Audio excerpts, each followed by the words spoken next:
My name's Alia Shawkat, and here are some of my weirder party stories. We were at this party, this famous actor's house, and he's throwing a birthday party for his friend.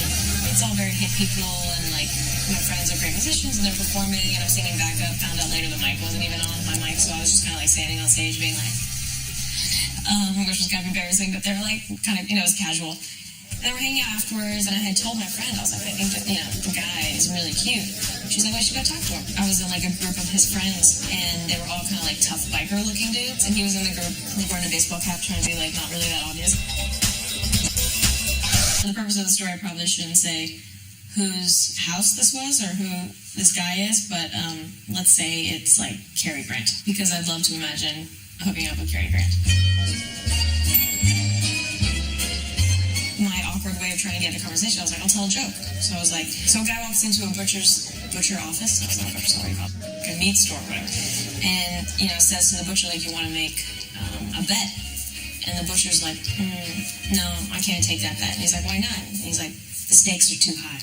Literally, him and his, all his, tough-looking friends were like, that's the stupidest joke I've ever heard. And I was like, Jesus, guys, give me a break. I was like, I'm just trying to make it awkward, be funny here. And it was just, really did not go well. And I was like, my chances with this guy are over. And then my friends come up and are like, I think we're going to head out, just giving you a heads up. And I was like, damn, I really wish I had flirted with that guy. Talk to him more, They're like, all right, well, we're in the van. 10-minute warning. Let us know if you want to come with. So I go up to this dude, and he's really, smoky eyes, kind of, mysterious, intense dude. I walk up to him, and I was like, hey, so I'm leaving. And he was like, cool. Yeah, but I really wanted to kiss you. He looks at me defiantly and goes, walk into that room and close the door. In my mind, that worked.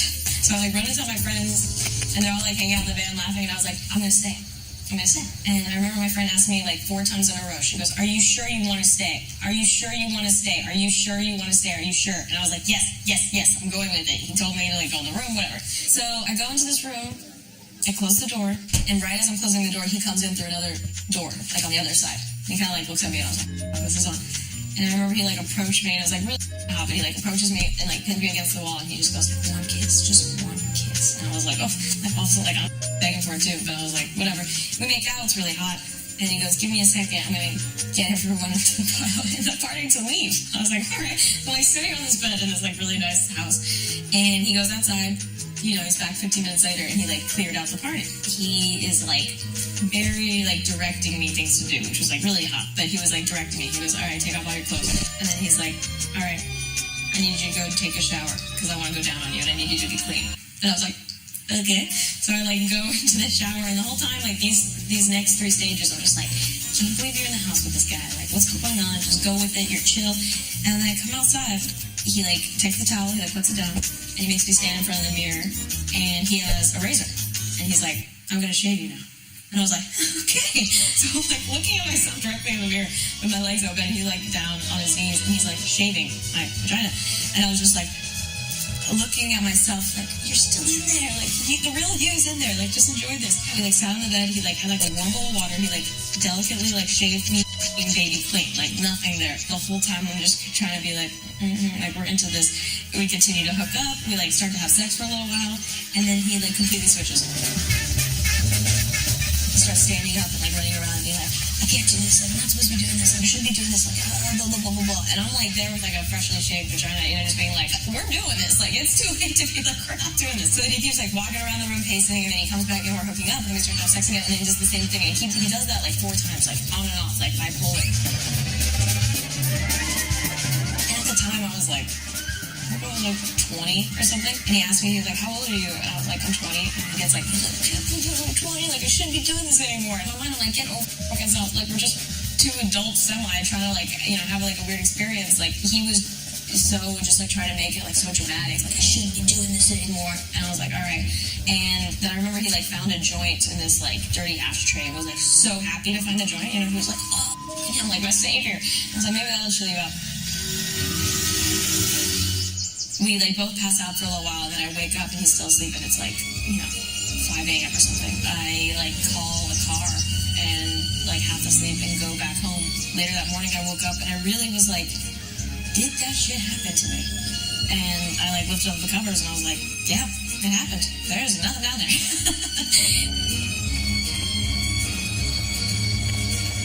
it was just such the weirdest experience. And then any other time I would like, see him in a magazine or like fucking movie, which is the weirdest part about Hollywood. It's like you see these people like around, and you're like, nobody knows. Fucking guy, like he's just like fucking weirdo. I think I ran into him once at a bar and he was like kind of drunk and I think he was like prancing around. He's like, look who it is, like hey, like trying to be flirty, and I just ignored him. I had no other way of handling it. I was like, I think we just never talk to each other again. I think that's the best way to handle this. Yeah, Hollywood nights, man. It's just like that weird kind of shit happens and you just pretend it never does.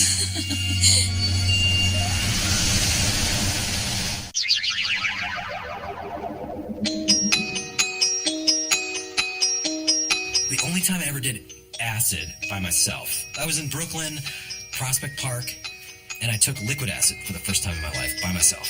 It was winter time, so it was like noon, took the acid.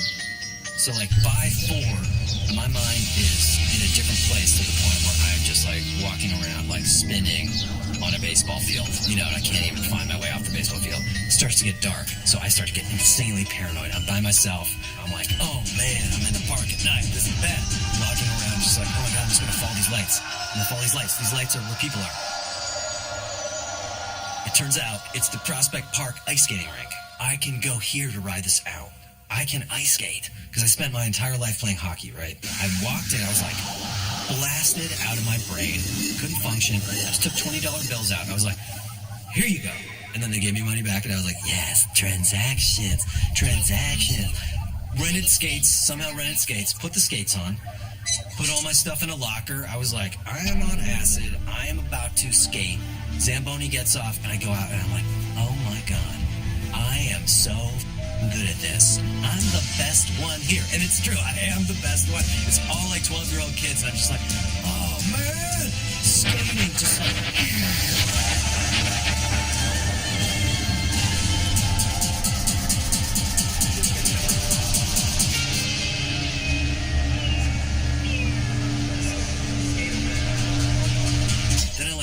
Go by the corner of the boards, and I'm sitting there stretching my neck. I hear a voice behind me. Hey, kid. Hey, kid. I turn around, and it's this little kid. And I'm like, hey, how are you? And he's like, are you okay? And I'm like, oh, yeah, I'm stretching my neck. Yeah, sorry. And he's like, cool. My name's Darrell. And I was like, hello, Darrell. My name is John Daly. How are you?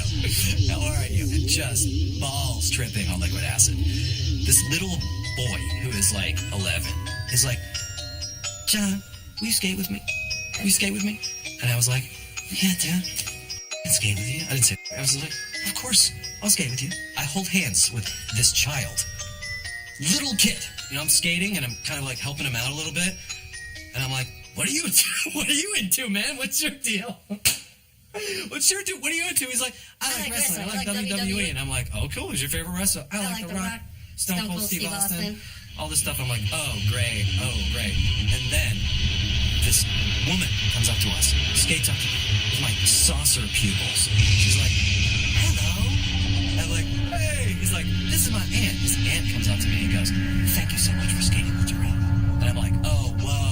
This kid's like not a special needs kid, but he's like a needy kid or something like that. He's like a really beautiful soul, right? Is what I'm thinking. I'm like, oh, this kid's the best. Then his father comes up to me. Hey. I'm like, hey, I'm John. I'm in a different place. But I'm going to be so nice to you until you stop talking. And they're just like, thank you so much for skating with Darrell. Thanks so much. So I then skate around with this kid and talk about life for like an hour and a half. And it was so amazing. He had such a simple perspective, and it was like the most beautiful conversation, like total pure joy.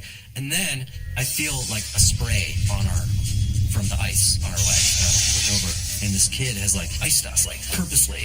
And he's like, and skates away. And then these kids all skate by like way too close, who don't like Darrell because he's like a needy kid, and kids are evil. And I'm like, oh no. This is like a big brothers, big sisters situation from a commercial where these kids don't like you and I'm the big brother, but I'm on acid, so I'm not a big brother. I'm younger than you, technically. I'm like a 2-year-old right now, so you're the mature one, Darrell. The kids have just like kind of sprayed us and we're being dicks, like all line up and they're like, what's up? And Darrell's like, this is my friend John. And I'm like, hey guys, John. I'm John Daly. And they're like kind of making fun of him. They kind of know that they can't mess with him because he's with an adult. crisis was averted, but I just I kept getting with this kid, and then I came down from the acid enough to like get a cab or something like that and take off. But I'll never forget that. That was amazing. And I felt like a disgusting person for like being even talking to him, but then it ended up I started disgusting, and then I was like, that was the most beautiful thing that's ever happened to me. So that's pretty cool.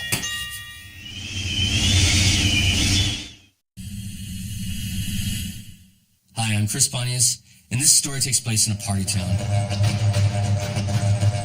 I was traveling up the coast of Australia with a friend of mine, another skater kid, and we ended up in Airlie Beach. It's way up north in Queensland, like where the Great Barrier Reef is, and it's a beautiful place, so we thought like we'd go out for the night.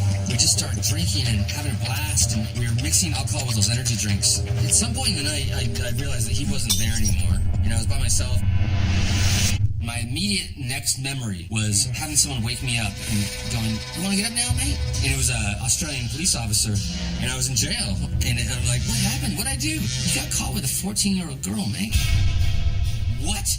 He's like, "Just kidding." I'm like, "Oh my God." He's like, "Oh, you caused a lot of damage, though." He explained to me that there was a casino, and I got into this new wing that was under construction, and I'd taken a nap or something or other.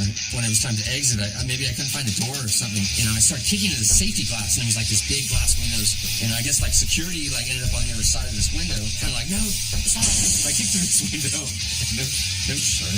But right when I went through it, you know, the security, snatched me up, and they called the police. And unfortunately, in Australia, they don't like handcuff you like immediately. They just put you in a cop car. I kicked the cop car window out, and I jumped out of the cop car window and like run away. You know, I'm sure the police easily got me. I assaulted them a little bit. Like, at least that was one of the charges. Destruction of property, destruction of police property, assaulting the police. The police guy's like, "Check this out." And he shows me this videotape of myself. Like, I'd be like screaming, laughing, and then I'd start crying. Just crazy. I was like naked. You know, I was like punching like the plexiglass really hard. They were really cool. They trusted me that I would show up for my court date and they wouldn't like hold my passport. The police officer told me that I'd caused quite a bit of damage at this casino and I might want to like apologize to the manager. You know, so I went and met with her and she's like, "Oh, that was so sad. We have it on security cameras."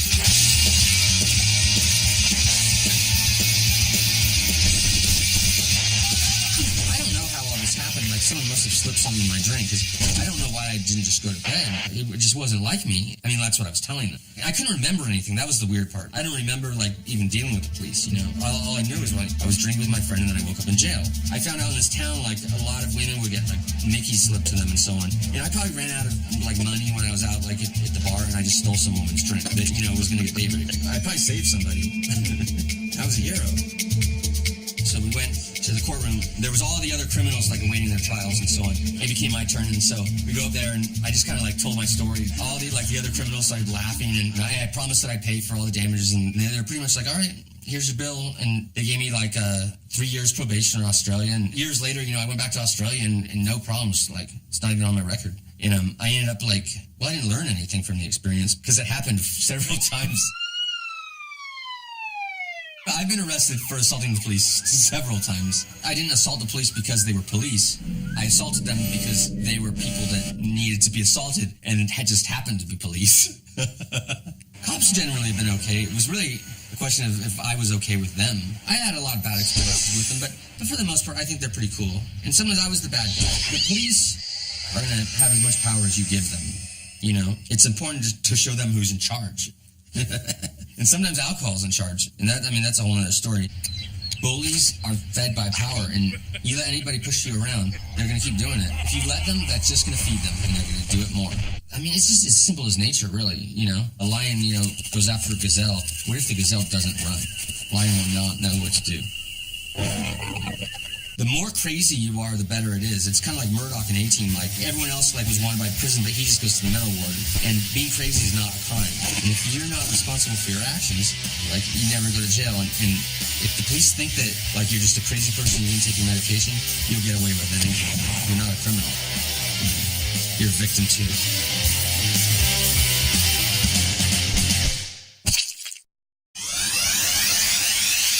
Yo, what's up? This your boy Kid Ink, man, and I'm about to tell you a story about one of my most turned up, party, you know what I'm saying, wasted, up, we turning and shutting down the house kind of nights, man. You know, it was my birthday. birthday week. I took a birthday week off this time, I guess 7 days, and went to Turks and Caicos. You know what I'm saying? We was out there a lot. There was a lot of beach days, and there was a lot of just leisure time and having fun. So, I think the biggest fun that we had to have was this time I brought a lot of shrooms. I was pretty much shrooming about every day. Day 4, we started kind of early. I woke up at like 12 and started the trips at 12. We started shrooming and then went to the water and started scuba diving, which I don't know why that's really a good idea. So the dude tells me, he's like, you guys, are you sure you want to smoke before you jump in the water? Because if you smoke before you go in, everything looks bigger than what it is. And I'm looking like, yeah?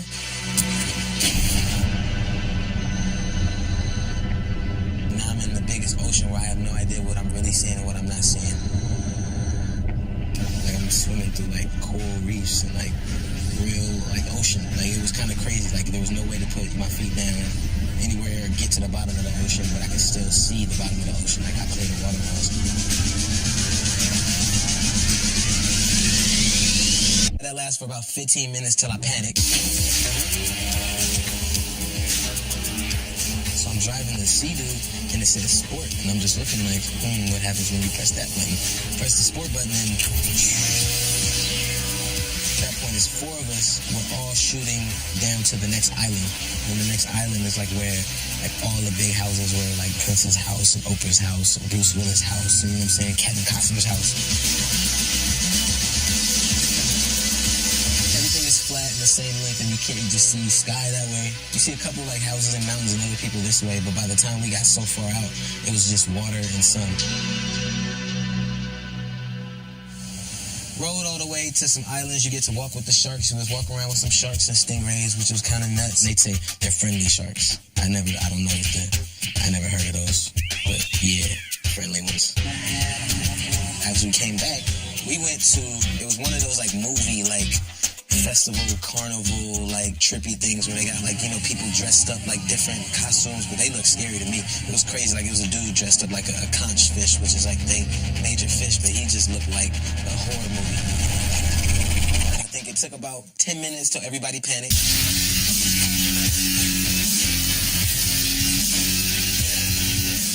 And as we going from the festival, got trapped in a botanical garden.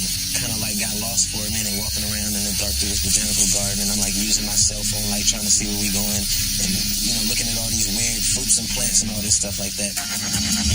And then we went back out and tried to end the night well. So everyone separated. Me and my girl went to the room, and I just remember every movie I watched on TV looked like The Mask, like the movie The Mask, like all the colors, everything that everyone was doing, everything that like the way they were talking, the speed, everything was like The Mask, and I couldn't go to sleep for a good 45 minutes with watching some movie I've never seen before with Reese Witherspoon. I have no idea what this movie is. I've never seen it, but it looked like The Mask to me.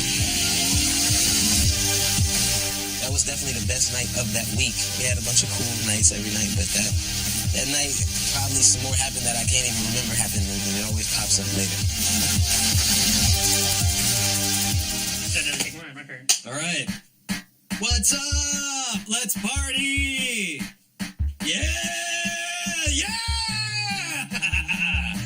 Am I doing it right? Let's party. I'm not the Wu-Tang Clan or anything like that. I'm not some crazy party monster, But I'll try.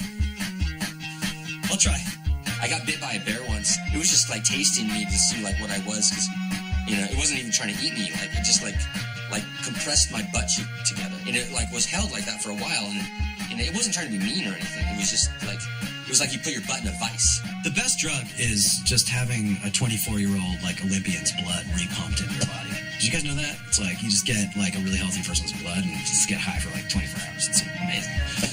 And then after that, it's DMT. I was at a party once and went into the bathroom, and this girl came into the bathroom with me, locked the door right behind me, and I was like, no. She's just sitting there with me and telling me her whole heart story, just drunk, hey, how my boyfriend left me, and I'm just sitting there peeing, I'm just can I get it? Leave me alone, the girls spot me though, because they're she's the balanced friend one, and I'm not for you. I was I got a bunch of other drunk bitches I gotta take care of. See me or taint, it's a nightmare zone, it's I don't know why Dracula didn't decide to just bite into people's taints, because if you're shaving your taint, you're gonna nick that thing unless you're some kind of weird taint shaving expert, of which there are probably tons. Look on Craigslist. So I kept myself shaved, which you don't think about how chapped your ass is gonna get, You can't party with a chapped ass. Boom. Peace. Party legends. Party legends.